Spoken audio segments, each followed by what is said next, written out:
Good afternoon, students.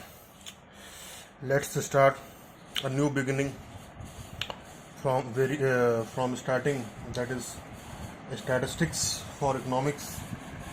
पहला topic है जो आपको मेरे को बताना है कि इसकी डेफिनेशन क्या होती है। स्टैटिस्टिक्स की एग्जैक्ट डेफिनेशन क्या है ये आपको मुझे बताना है। ठीक है, अब यहाँ पर देखिए, स्टैटिस्टिक्स की अगर हम बात करें तो इसकी कोई प्रिसाइज डेफिनेशन नहीं है। प्रिसाइज का मतलब क्या हुआ? बिल्कुल टू द पॉइंट डेफिनेशन नहीं है, बिल्कुल कोई एग्जैक्ट डेफिनेशन नहीं है।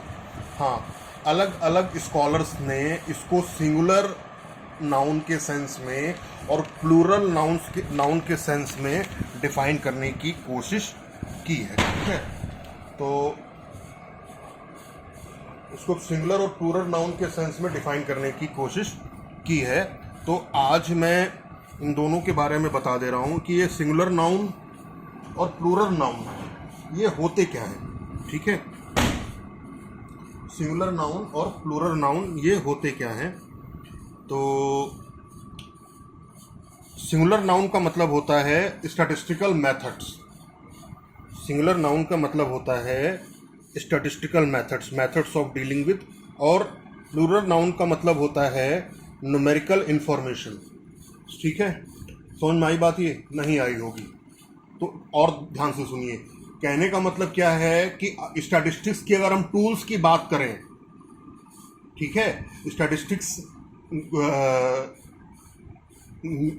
के थ्रू हम कैसे रिसर्च करते हैं, स्टैटिस्टिक्स के थ्रू हम किन फार्मूलों को यूज़ करके इंफॉर्मेशन गैदर करते हैं, वो सब किस में आएगा? वो सब आएगा सिंगुलर सेंस में।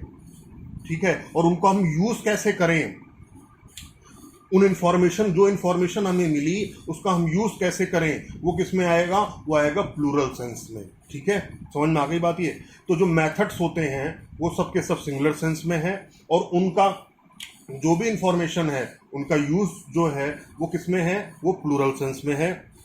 ये आपके समझ में आ गया होगा। फिर ऊपर जरा गौर से देख लीजिए। Some defined it as statistical method where as some defined is as statistical data. देखो ऊपर साफ लिखा हुआ है स्टैटिस्टिकल मेथड और स्टैटिस्टिकल डेटा। ठीक है, तो ये आपके समझ में आ गया होगा, स्टैटिस्टिकल मेथड, ठीक है, और स्टैटिस्टिकल डेटा। क्लियर है? ये सिंगुलर सेंस माने स्टैटिस्टिकल मेथड होता है और प्लूरल सेंस माने स्टैटिस्टिकल डेटा होता है। ठीक है, तो ये आपके समझ में आ गया होगा।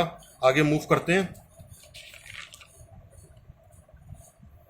ठीक है, अब यहाँ पे लिखा हुआ है, आज मुझे आपको केवल सिंगुलर सेंस के बारे में ही बात करनी है, वही आपको बताना है। ठीक है, तो इसमें लिखा हुआ है in singular sense statistics refers to statistical methods. वो मैंने आपको पहले ही बता दिया। दीज मेथड्स रिगार्डिंग, अब इसमें भी 5 स्टेप होते हैं। एक दिन जो आपकी ऑनलाइन क्लासेस हुई थी उसमें मैंने आपको बताया था। ठीक है, अब मेथड्स भी कितने होते हैं? 5 मेथड होते हैं। सबसे पहले कलेक्शन होता है, फिर ऑर्गेनाइजेशन होता है, फिर प्रेजेंटेशन होता है, फिर एनालिसिस होती है, और लास्ट में इंटरप्रिटेशन होता है। वही इसमें भी लिखा हुआ है। These methods are regarding collection, organisation, presentation, analysis and interpretation of data. So in singular sense statistics is taken to mean as statistical methods. ठीक है, अब ये मैंने थोड़ा थोड़ा करके इसको डिस्क्राइब करने की कोशिश की है। कलेक्शन, ऑर्गेनाइजेशन, प्रेजेंटेशन, एनालिसिस और इंटरप्रिटेशन ऑफ डेटा को। The above definition of statistics covers the following statistical method. सबसे पहले collection of data. Collection of data में क्या है कि रिसर्चर जो है वो डेटा को कलेक्ट करने की कोशिश करता है। ठीक है, this is the first step in the statistical inquiry. So data should be collected by investigator himself और ऑब्टेन्ड थ्रू पब्लिश्ड और अनपब्लिश्ड सोर्सेज। देखो, मैंने कल आपको ये बताया था कि जो डेटा कलेक्शन के मेथड्स होते हैं वो मैंने पिछले लेक्चर में आपको बताया था। डेटा कलेक्शन के जो मेथड होते हैं वो होते हैं 2 टाइप के। ठीक है, एक होता है प्राइमरी डेटा और दूसरा होता है सेकेंडरी डेटा।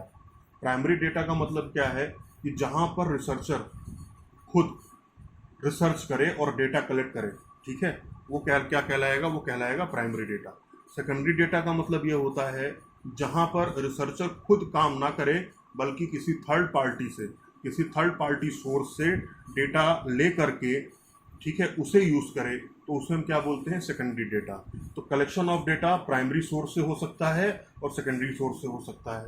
प्राइमरी सोर्स में रिसर्चर खुद जाता है, सेकेंडरी सोर्स में किसी थर्ड पार्टी की हेल्प लेता है। थर्ड पार्टी कुछ भी हो सकती है, न्यूज़पेपर हो सकती है, मैगज़ीन हो सकता है, आपकी इंटरनेट की साइट्स हो सकती हैं, ठीक है, मतलब कुछ भी हो सकता है उसमें, आपकी रिसर्च जर्नल्स हो सकते हैं, कुछ भी हो सकता है, कहीं से भी रिसर्च, कहीं से भी डेटा कलेक्ट हो सकता है। उसके बाद फिर अगला आइए, सेकेंड पार्ट है इसका ऑर्गेनाइजेशन ऑफ डेटा। अब जब हमें डेटा मिल गया तो क्या करना है, हमें डेटा को एक सिस्टमेटिक फॉर्म में अरेंज करना है, ठीक है, वही लिखा होगा after the collection of data next step is to organise. Organise का मतलब क्या हुआ, एक सिस्टमेटिक तरीके से उसको रखना, ठीक है। After the collection of data next step is to organise the collected data. Data that are collected by an investigator need to be organised according to the purpose of inquiry. जैसे inquiry का purpose होगा उसी हिसाब से data को collect किया जाएगा, ठीक है। कहने का मतलब क्या है, अगर मान लीजिए कि डेटा, हमारी जो इंक्वायरी है वो बहुत बड़े लेवल पे है, तो मैंने आपको बताया था क्लासेस के बारे में। क्लासेस का मतलब क्या होता है, वेरिएबल का ग्रुप, वेरिएबल्स का ग्रुप, ठीक है। अगर बहुत बड़ी इंक्वायरी है, अगर हमें 100 लोगों की इंक्वायरी करनी है तो हमें क्लासेस बनानी पड़ेंगी, ठीक है। लेकिन अगर हमें 10 लोगों की इंक्वायरी करनी है तो हमें क्लासेस नहीं बनाना है, हमें नंबर्स के ग्रुप नहीं बनाने हैं, हमें वेरिएबल्स के ग्रुप नहीं बनाने हैं। तो इंडिविजुअल डेटा से भी काम चल सकता है। अगर हमारी क्लास में 10 बच्चे हैं और 10 बच्चों ने टेस्ट दिया, सपोज करो 10 बच्चों ने स्टैटिस्टिक्स का टेस्ट दिया, 40 नंबर का टेस्ट हुआ, सबके जितने मार्क्स आए हम इंडिविजुअली लिख सकते हैं। लेकिन अगर हम मेरी क्लास में 100 बच्चे हैं तो हमें क्या करना पड़ेगा, 0 से लेकर के 5 तक कितने बच्चों के नंबर आए, 5 से लेकर के 10 तक कितने बच्चों के नंबर आए, 10 से लेकर के 15 तक कितने बच्चों के नंबर आए, ऐसी छोटी छोटी क्लासेस बनानी पड़ेंगी। इसको क्या बोलते हैं, 0 से 5, 5 से 10, 10 से 15, 15 से 20, 20 से 25। ये क्या है, इसी को हम बोलते हैं क्लासेस, ठीक है, क्लासेस बोलते हैं। ये जो भी है ये क्लासेस हैं और ये वेरिएबल्स को शो करते हैं, ठीक है। तो ये आपके समझ में आ गया। पर्पस ऑफ इंक्वायरी जैसा होगा, पर्पस ऑफ इंक्वायरी अगर छोटा है तो इंडिविजुअल डेटा भी चलेगा, और पर्पस ऑफ इंक्वायरी अगर बड़ा है तो हमें क्या करना पड़ेगा, क्लासेस लेनी पड़ेंगी। ये आपको समझ में आ गया होगा। उसके बाद फिर अगला है presentation of data. Data collected and organised are presented in some systematic manner to make it clear and for the user. अब जो भी डेटा हमें मिला उसको हमने क्या किया, सही ढंग से प्रेजेंट करने की कोशिश की। उसको हम कैसे सही ढंग से प्रेजेंट कर रहे हैं, विद द हेल्प ऑफ, देखो लिखा हुआ है tables, diagrams and graphs, so that जिसको हम दिखाना चाह रहे हैं, जिसको हम बताना चाह रहे हैं, उसको अच्छी तरीके से समझ में आए, ठीक है। कि इतने लोग जो हैं, 20% लोग हैं, 25% लोग ऐसे हैं जिनके नंबर सपोज स्टैटिस्टिक्स में 30 से ज़्यादा हैं। तो मतलब अगर हम एक ग्राफ के थ्रू दिखाएं तो पिक्चर ज़्यादा कंप्लीट लगेगी। समझ में आ गई बात, ये कलेक्शन, ऑर्गेनाइजेशन, देन प्रेजेंटेशन, ठीक है, ये आपके समझ में आ गई होगी बात। उसके बाद फिर अगला है analysis. The next step is analysis of the presented data. There are various methods use to analyse data such as averages.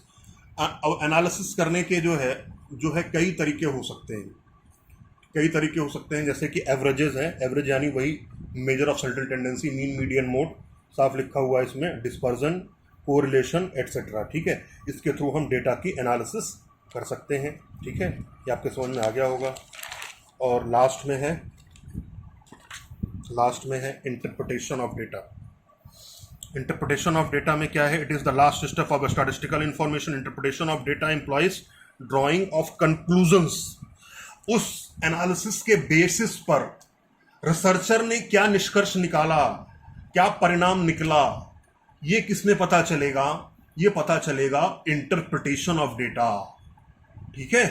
Interpretation of data के थ्रू हमें ये पता चलेगा कि एक्चुअली रिसर्च से जो इंफॉर्मेशन मिली उसका क्या मतलब है। Interpretation of data implies the drawing of conclusion on the basis of analysis of data. On the basis of conclusion, certain decisions can be taken. और जो एनालिसिस हुई उसके बेसिस पर हम रिजल्ट इंटरप्रेट करेंगे और रिजल्ट के बेसिस पर हम कुछ ना कुछ डिसीजंस लेंगे, ठीक है। इंटरप्रिटेशन ऑफ डेटा का मतलब ये हुआ। तो यहाँ पर मैंने जो हाइलाइटर से हाईलाइट किया है, so briefly statistics in singular sense means data properly collected, पहले कलेक्ट किया जाएगा, ठीक है। सिंगुलर सेंस में क्या मतलब हुआ स्टैटिस्टिक्स का? Data properly collected, organised, presented, analysed and interpreted, ठीक है। ये आपके समझ में आ गया होगा। उसके बाद फिर अगला है stages of statistical study and related statistical tools. Studying statistics as a singular noun implies the knowledge of various stages of statistical study, ठीक है। स्टेजेस का मालूम होना या मेथड्स का मालूम होना एक ही चीज़ है। अब स्टेजेस कितनी हुई? स्टेजेस भी 5 ही हुई। 5 स्टेजेस कैसे हुई? जैसे कलेक्शन है, ऑर्गेनाइजेशन है, प्रेजेंटेशन है, एनालिसिस है और इंटरप्रिटेशन है। ये कितने हैं टोटल? ये टोटल 5 है। इसी तरीके से स्टेजेस भी 5 होती हैं और पांचों स्टेजेस के भी वही नाम है। पहली स्टेज क्या है? कलेक्शन ऑफ डेटा की। दूसरी स्टेज क्या है? ऑर्गेनाइजेशन ऑफ डेटा की। तीसरी स्टेज क्या है आपकी? प्रेजेंटेशन ऑफ डेटा की। चौथी स्टेज एनालिसिस ऑफ डेटा की और पांचवी स्टेज आपकी इंटरप्रिटेशन ऑफ डेटा की है, ठीक है। इसको जरा हम देख लेते हैं। These stages are obviously at first stage we collect statistical data, second we organize the data in some system in some order, और सेकंड स्टेज में हम क्या करते हैं? डेटा को एक ऑर्डर में, एक सिस्टम में हम उसको इकट्ठा करते हैं। पहली स्टेज में क्या करते हैं? हम डेटा कलेक्ट करते हैं। थर्ड स्टेज में हम क्या करते हैं? हम डेटा को ग्राफ के थर्ड स्टेज में हम क्या करते हैं? डेटा को हम ग्राफ के, डायग्राम के या टेबल के फॉर्म में रिप्रेजेंट करते हैं। और फोर्थ में जो है डेटा को हम एवरेज और परसेंटेज वगैरह के फॉर्म में रिप्रेजेंट करने की कोशिश करते हैं। और फाइनली जो है हम डेटा से कुछ ना कुछ कंक्लूजन निकालते हैं फिफ्थ स्टेज में, ठीक है। समझ में आ गई होगी बात। ये एनालिसिस का मतलब क्या होता है? एनालिसिस का मतलब होता है डेटा को या किसी भी इंफॉर्मेशन को छोटे छोटे टुकड़ों में डिवाइड करना। एनालिसिस का मतलब होता है तोड़ना। सिंथेसिस का मतलब होता है जोड़ना। एनालिसिस का मतलब होता है to break in parts, to break in parts. Analysis का मतलब ये हुआ। सिंथेसिस का मतलब होता है चीज़ों को कंबाइन करना, चीज़ों को इंटीग्रेट करना, ठीक है। तो ये आपके साथ समझ में आ गया होगा। और उसके बाद फिर मैंने लास्ट में ये टेबल बना रखी है, ठीक है। ये आप देख लीजिए अच्छी तरीके से। और आप लोगों से रिक्वेस्ट है, अगर आपको लग रहा है कि ये अच्छी चीज़ है थोड़ी सी भी, तो प्लीज़ आप इसको नोट्स में बनाइए और इसको कॉपी में आप करके दिखाइए। आप लोग की रिक्वेस्ट के कारण ही मैंने जो है इसको दोबारा से शुरू किया है। आप लोग इसको देख लीजिए। एक तरफ लिखा हुआ है स्टैटिस्टिकल स्टडी, दूसरी तरफ लिखा हुआ है टूल्स, ठीक है।